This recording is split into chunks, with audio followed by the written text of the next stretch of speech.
Assalamualaikum warahmatullahi wabarakatuh. Nama saya Desi Puspitasari, NIM 2011301334 dari kelas SD semester 3, mata kuliah Hukum Pidana, dosen pengampu David Nugraha Saputra MH. Di sini saya akan melaksanakan atau melakukan tugas UAS Hukum Pidana yang terdiri dari yang saya ambil nomor 1, 2, 3, 6, dan 8. Pertanyaan nomor 1, bagian A, yaitu sebutkan dan jelaskan macam-macam hukum pidana material dan hukum pidana formil, dan hukum pidana umum dan hukum pidana khusus. Jawabannya yaitu hukum pidana material yaitu aturan hukum yang memuat tindakan pidana, di mana termuat rumusan perbuatan pidana dan memenuhi syarat dan aturan untuk moral, politik hukum, dan lain-lain.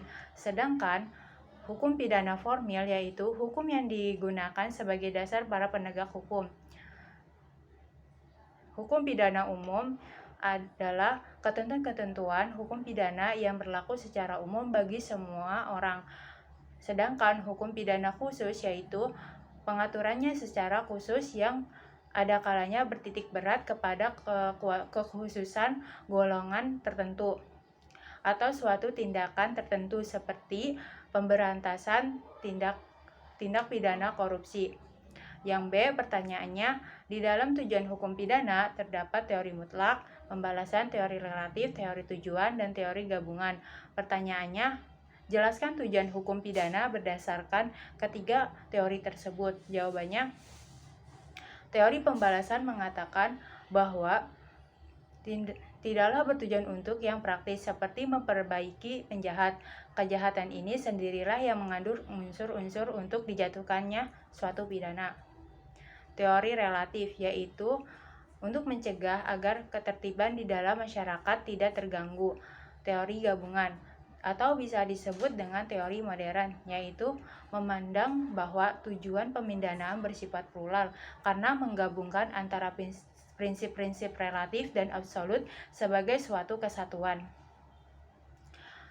Pertanyaan nomor 2, yaitu berdasarkan berlakunya hukum pidana menurut waktu terdapat asas legalitas. Pertanyaannya, kemukakan 3 prinsip dasar yang terkandung dalam asas legalitas.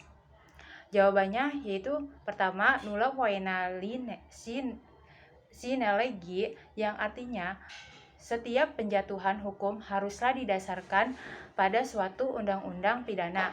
Yang kedua, nulla poena sine crimen, yaitu suatu penjatuhan hukum hanyalah dapat dilakukan apabila perbuatan yang bersangkutan telah diancam dengan satu hukuman oleh undang-undang.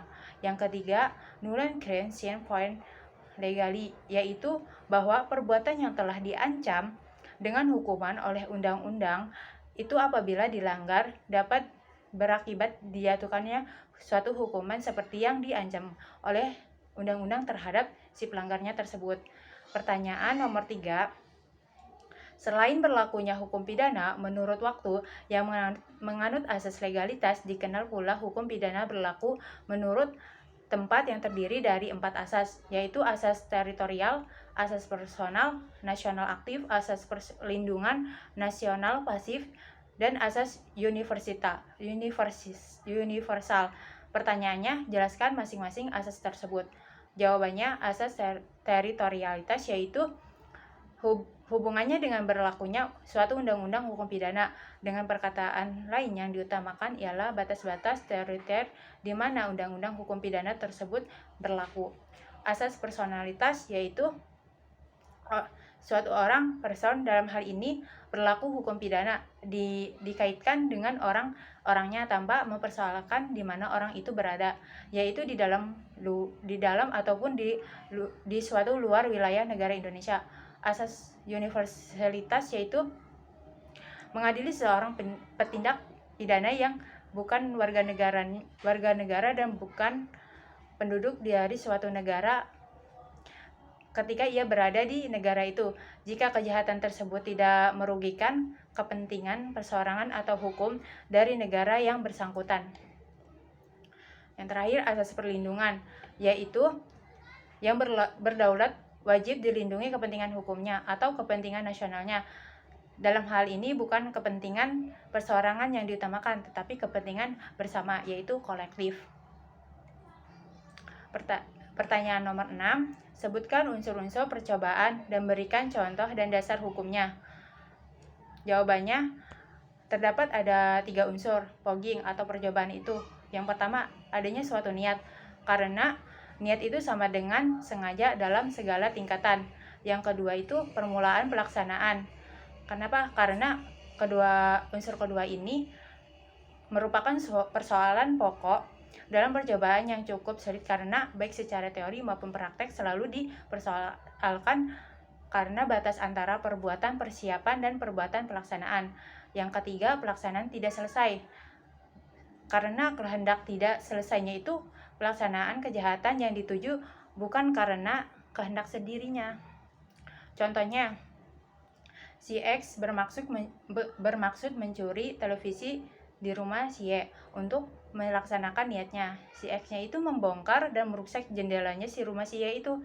Nah, si X-nya masuk ke rumah si Y, X mengangkat dan hendak mengeluarkan televisi milik si Y-nya.